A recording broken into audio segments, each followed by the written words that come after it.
All right, gang. Thanks so much for joining in. First, we're just going to start with some comments on the Gematria Effect channel, our boy Elron. This cat says, number 77 Luca gets traded the day after the Philadelphia plane thing. That was a clear Dr. J, Jelly Bean Bryant ritual, who played together in the 77 finals. Luca lost to the Celtics on June 17 last year. The ABA was assimilated into the NBA on June 17, 1976. The last ABA finals was in 76 when Julius beat the Nuggets. As the plane was crashing, the 76ers were playing the Nuggets. Now, the part that makes Coach extremely interested about that is he doesn't know when. He says possibly as late as 2031. But we're getting Nuggets versus Sixers finals. You better believe they're doing Embiid Jokic. So that's got Coach all sorts of excited. Here's my puppies. They're very cute. I got one more. It's not shown there. This is hilarious. Look. Elron's prediction was Georgia over Notre Dame. Never said anything about Ohio State. Pathetic Liligo, man. You know damn sure that ain't the case with Coach. We were riding Ohio State and them alone until the very end. Coach got cold feet and thought maybe Notre Dame would pull it out. Coach thinks this guy, Austin Dillon's friend, looks like Elron. Just a little bit. Just like kind of the derpy stuff. And then, let's see, career history. This is Nick Foles. He also played for the Chiefs. So that's very interesting. Coach was thinking about the term like off-branding and stuff like that, and people being like, "Oh, is afraid this upload's not on brand" or something like that. Coach doesn't have a brand. Coach just tries his best to be himself, and he tries to tell the truth to the best of his capabilities. He doesn't worry about who may or may not be tuning in, and that's worked out so far because Coach's favorite people on this app are in his comments pretty much daily, and he could never dreamed of that. So he's very excited to have you. And then we're just looking at ways to get value.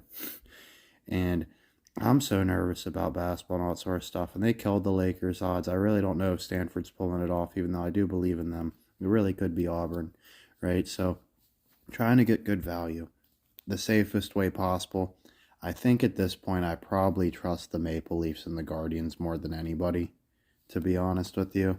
And I'd much rather this be Lions Browns, right? And be able to combine the Paris Campbell with that, but we're not going to get that lucky. So if we want to hit it off this, I'm thinking 50 cents on Paris Campbell, Austin Dillon, Maple Leafs, and Guardians straight up is good for me. Coach might actually put that to a couple dollars just because he doesn't care as much about like the Buck stuff. He's already got that in anyway.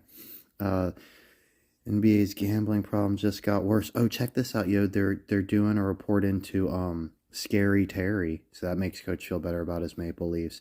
Also, this freak in a mask. Coach said, "Cool mask. Do they make it for men?" And then Pederson goes on without his first mentor, his late father. Who would that be, guys? Who would Doug Peterson's dad be? It's not his mother, Terry. It's not Scary Terry. Would it be? Oh, hold up. Would it be Gordon? Is it Gordon Peterson? Not Jordan Peterson. He doesn't want you to clean your room. Gordon Peterson. Okay, so Gordon Peterson, he passed away, no joke, immediately after the final preseason game of the season they won the Super Bowl. What a fucking joke. He would have been at every game if he was still with us. So, yeah, here you go. He would have been at all the games if healthy. So there you go. Doug Peterson at Calvary Baptist Academy. Why is it interesting? Shreveport. So our boy Dougie is from Louisiana. Okay. And basically he turned him into like one of the best in the state while he was there. So Coach has just been reading Fearless, how an underdog becomes a champion. And most of it's just about faith, that sort of stuff. But Coach liked those connections. So we got a Gordon and we got... of course, an additional sacrifice for that Super Bowl. Also, now we know Doug and Andy Reid are buddy-buddy because Doug spent all that time in KC, and Nick Foles was also on the Chiefs. So this one just keeps getting better and better. Coach, thanks you so much for joining in. Drop a comment if there's anything you want me to cover.